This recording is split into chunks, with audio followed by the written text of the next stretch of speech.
Please, may I come in? Good afternoon, ma'am. Good afternoon, sir. Good afternoon, sir. Good afternoon. Please sit down. Thank you, sir. Rochika. Yes, sir. Rochika, take a minute and introduce yourself. Yes, sir. My name is ROCHIKA GARG. I come from the holy city of Ujjain, Madhya Pradesh. I have done my schooling from Ujjain itself. I have done BTech in Electrical Engineering from Maulana Azad National Institute of Technology, Bhopal. In my free time, I like to indulge in reading self-help books, doing Zumba workout and solving Sudoku puzzles.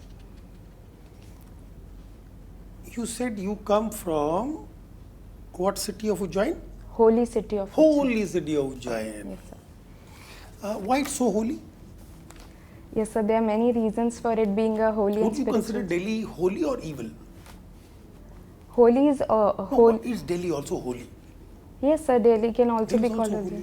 Yes, sir. it Lucknow? can be. Yes. Lucknow will be holy or evil? No city will be evil, I would say. Everything will be holy. Yeah, the good practices are Then why continuing. use the term holy if everything is holy? Yes, Then we sir. know that everything is holy. Because there is special significance associated with Ujjain. What is that? One is it has Mahakaleshwar Jyotirling, which is one of the 12 Jyotirlings of But the in country. the introduction, is there a purpose to say that it's a holy city? Yes, sir. I think it is the identity of Ujjain, which is better than other identities. The holy city of Ujjain is a better identity. Oh, what are the other holy cities in India? Yes, sir. There are 6 or 7 cities. One is Kashi, which is Varanasi, and also Kanchipuram in Tamil Nadu. Banaras is there. That I can remember right now. What about Haridwar? Yes, it is also. What about Badrinath? Badrinath is a pilgrimage center. What about Joshimath? Yes, they are pilgrimage Oh, centers. sir. Joshimath is collapsing, you know that? Yes, sir. Why a holy city should collapse? So there are many reasons involved in it. So something evil has happened there. In the climate change perspectives and anthropogenic, it can be said evil. What's happening there in Joshimath? Yes, sir. There are geographical reasons involved. One is it is in the seismic zone, a high seismic zone. What so that's where land subsidence is happening. What and else? second is the anthropogenic reasons. Which are those anthropogenic regions? Yes, the construction of the hydel power plant. All right. That one. yes, and second. So which means electricity production is evil in a way. So evil or holy, I would say, would depend on the tendency that we are Because you looking use the term holy, I didn't. at. Yes, sir. I would still like to use the term holy for Ujjain. But electricity is evil. No, sir. Everything is not opposite, I will say. All right. But that is one of the causes of causing problem with the holy city, in fact. It's cracking, But other advantages are far better than the disadvantages, I would All right. So one is this power plant. What Yes, else? sir. And also the population density, which is increasing because of the Population unsustainable density. tourism. So too many people is also evil. Too many pilgrims visiting the exceeding the carrying capacity of that place. Which is evil then? So, yeah, okay, sir. If you say, I will say that No, it is. exceeding the carrying capacity of a holy land is evil. Yes, we can say that. Logically evil, no?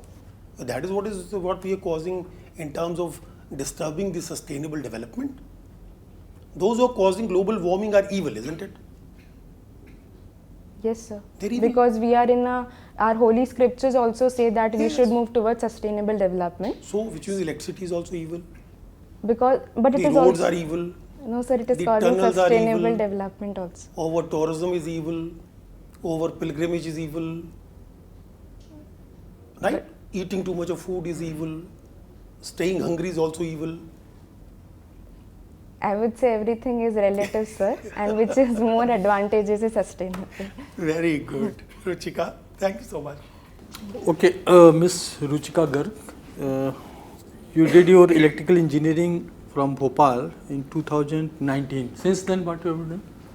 Yes, sir. Firstly, I was involved in preparation of the UPSC only. And second, in middle, I tried to upskill myself by doing a certification in anti-money laundering and KYC that I pursued. And during Corona times also, I tried in my limited way to help people by doing counseling. I was involved with my friends to do counseling of some of the patients. What was that course you were mentioning? Certification in anti-money laundering? And KYC. What is that? Please explain. Yes, sir. It tells about the principles that are involved in anti-money laundering and KYC. So it describes the whole process of money laundering and how it is operating in the world and what are the national and international mechanisms to counter it. Okay. You are from Ujjain. Yes, sir. Please tell 5 places one must see in Ujjain. Okay, sir. So first would be the newly inaugurated Mahakal Lok corridor. What is so special about it? Mahakal Lok. What Prime Minister has gone there? Yes. Right. Yes, the Mahakal Lok is a pilgrimage center which preserves the heritage and the cultural stories of Lord Shiva. Very many mythological stories. It has 108 pillars over a 900-meter corridor. Okay. So many stories of Lord Shiva is preserved there and in a very beautiful and integrate manner. Okay. Other 4? Yes, and second would be the Harsiddhi temple, which is one of the Shakti Peeths. Third would be the Vedshala or the Jantar Mantar, Okay. which was installed by Maharaja Jai Singh II. Fourth would be the Sandipani Ashram, where Lord Krishna is said to study. Okay. And fifth would be the Shipra River, where the Kumbh Mela is said to be organized every 12 years. There is Mangalnath also? Yes, sir, there is Mangalnath. It is a planet Mangal or somebody else? Whose deity is there? Yes, the Lord Mars, we say, the Mangal planet. Or Lord Shiva? The Shivling is there, but Mangalnath is said because it signifies the Mars planet in the form of a god or a deity. Okay. What are the important industrial districts of Madhya Pradesh? Yes, sir. One is Indore, second is Burhanpur for textiles, Devas for pharmaceuticals and automobiles, and Ujjain also for textiles. And what are the mineral-rich districts of Madhya Pradesh? So district name I am forgetting, but the minerals I remember. At least one district I would like from you. One is the Panna district where diamond is produced, right. and Singrauli is also there. For Okay, minerals. my last question, what are the important rivers of Madhya Pradesh and their origin? Yes. One is the Narmada river from Amarkantak plateau.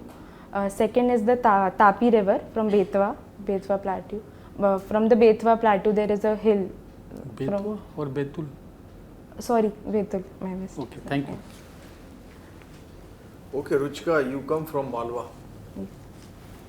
Which city is called Gateway of Malwa?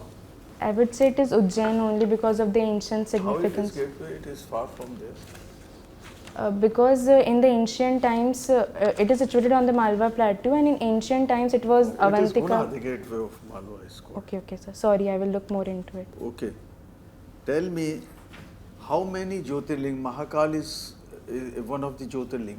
How many Jyotirlings are there? Can you name few Jyotirlings? Yes, sir. There are total 12 Jyotirlings. One is Mahakaleshwar, second is Omkareshwar, that also is in Ujjain. One is Somnath in Gujarat. Which state has the highest number of Jyotirlings? That is Maharashtra, which has 5 Jyotirlings. Okay. Malwa is known for production of Sharbati wheat. That is produced, one of the best varieties in the India of that wheat.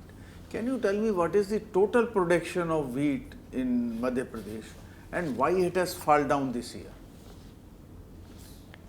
So one, I know that it is the second largest, Madhya Pradesh is second largest producer of wheat. And What is the production? I'm not recalling the exact figure right now. And it is declining this year, one because of the heat waves they are seeing. Okay, it is declining because of the heat waves.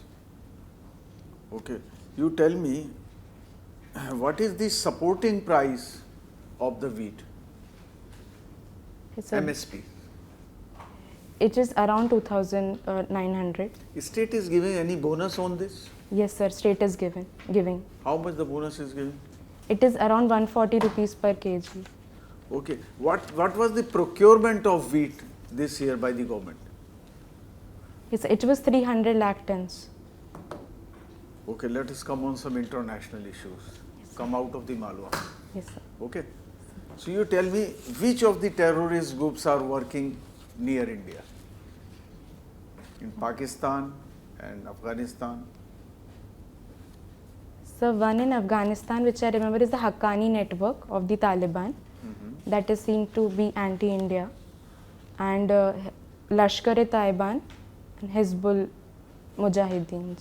What is the difference? So many groups here, IAS, then Hizbul Mujahideen, then Tehreek-e-Labbaik. We listen so many groups. What the difference is in the groups? Their objects are what their objectives. So the few which I can think of is that one, they change their names to bypass the sanctions of the UN organizations and the country's organization. And secondly is because of the territory sometimes they want to occupy. Like the Kurds occupy Kurdistan, they claim Kurdistan, a territory. So What is the operating area of ISI's Khorasan? Sir, I'm not aware of the exact figure. Okay. What is the line that divides now Pakistan and Afghanistan? Which the line is that divides? Durand line. What is the issue with the Afghanistan and Durand line? So the issue is, which I can think of, is the acceptance of that line. Pakistan does, the Afghanistan do not follow that it is the official partition between the two countries. Why they say? Because of the ethnic ties they have with the people on the other side. All right, Ruchika. Very few questions, right? You mentioned about Panna mines. Yes. Diamonds come out of there still? Yes, yes. Was that the source of Kohinoor or no? This I have to look into. You have to look into. In fact, they say Kohinoor has a curse. Are you aware of Kohinoor's curse? No, sir, I'm not aware. Sorry. You're not aware. I will use some terminology and you will tell me which group will fit into that terminology. Yes? Okay. We use terminology like, say, multilateral. Give me one example of multilateral organization. G20. G20 is not multilateral. Okay, sorry, sir. Can I correct myself? Yes, correct yourself, please. Yeah. The Shanghai Cooperation Organization Is again not multilateral. Okay. Then something I'm missing, I will look into it. The definition. Think of the largest organization. The UN. The UN is a multilateral organization. Okay, sir. WTO, UN. WTO is a multilateral organization. Yes, sir. Yes? Yes, sir. All right. Then what is a plurilateral organization? Give me one example. So it can be I2U2. Hmm? I2U2. Could be, but give me some other example nearer home. The SARC. No. Where India is a member. Quad. Quad could be a plurilateral body. All right. Then what is a regional organization? Regional will be SARC because Regional South will be Asia. SARC. Yes. Yes. Last question. We are, in fact, saying very often and hearing that the world is heading towards what is called de-dollarization. First, tell me, is it heading toward de-dollarization? In some aspects, there is talk about de-dollarization, And especially what after. would that imply, in fact? What would it look like, de-dollarization? Yes. Firstly, the coming up of the currencies of other nations as international currencies, apart from dollar and other four which are there. And second, And what qualifications or qualities then a currency should have to become an international currency? one I know is the global trade, the percentage of the global trade which Global trade. happens. So it should be accepted as a global trading currency. Yes. Right? Yes. If dollar is not there, which other currency would you be willing to accept? If you are the trader, you are based in Ujjain and you are exporting something. Now they don't offer you dollar. Which other currency would you accept? One would be the pound sterling. Pound, which is again the same family. What else Yes. would you accept? I'm forgetting the currency of Africa. I would want to accept the currency of Africa. African currency you will accept? Yes. Which one? Because that way our export will be there, so they would No, accept the us. question is, who will accept that currency then from you? You will gladly accept from them, but then who will you give that currency? I will use that currency to import the materials from there. But by the time you get it, by the time you use it, the value of that currency would have gone down by 20%. That is a valid concern. It's a valid. And as a businesswoman, we have a lot of hopes in businesswomen. Yes. So you will be losing 20% every time you sell something and then you buy something again. Give me a reasonable currency which you think will help you de-dollarize. Russian ruble. Russian ruble has already gone down, ups and downs, so many ups and downs. Who will accept Russian rubles now? Nobody is accepting, other than Russians. Yes, sir. But if the bilateral trade has to increase. Bilaterally, Yes. right? Bilaterally we can do it, Yes. but it will not become a currency of trade. Bilaterally we will say, okay, you take rupees, you give rubles, we will give you back rubles, you will give our rupees back. That is what it happens. That would be the first step towards de-dollarization, I would say. Can you remember of any rupee trade agreement that we had for long years? Because sometimes people think this is the first time we are doing it. India, Japan, No, India, Japan was not a rupee trade. there was a agreement, I remember, which was exchanging rupee at rupees only with Japan. No, that is So- for accounting purpose. Okay, okay. Yes, for example, when Japanese companies invest in India, Yes, yes. now how do they account for it? So that is an accounting business. No, they are not for trade purpose. Okay. Give me some good currency, please. Okay, answer this question. Yeah, rupee trade. Japan, no. Anything else can you think of? The Sri Lanka India trade. Sri Lanka India trade, that rupee, you can go back into history even during the British time, because their currency was also rupee. Okay. Bangladesh was also rupee, Pakistan was also rupee, right? So many currencies were rupees in fact. So Mauritius was rupees. So all they were under the colonial rule. So don't count that. Okay. So I have to tell a country with which India has rupee trade for long, Rupee trade, post-independence. post-independent. Yes. If I am guessing it correct, it would be UK because of the settlement of the post-colonial settlements. That was temporary, transitory, because we were sitting on pounds and they were sitting on rupees, That's right? just the So reason. forget that. I can remember. You said Russia, no? Yes. Who was the predecessor of Russian state? Lenin. No, the mother of Russian Federation today. From where the Russian Federation has come out? USSR. USSR. We had a long agreement with them on rupee trade. A large part of your Indian industrialization has taken place through Indo-Soviet rupee ruble trade. Thank you, sir, for the perspective. I will read more Yes. about it. Yes. There were many others, but that's enough. Yeah. Good luck. Very good. Very well done. Thank you. Thank you.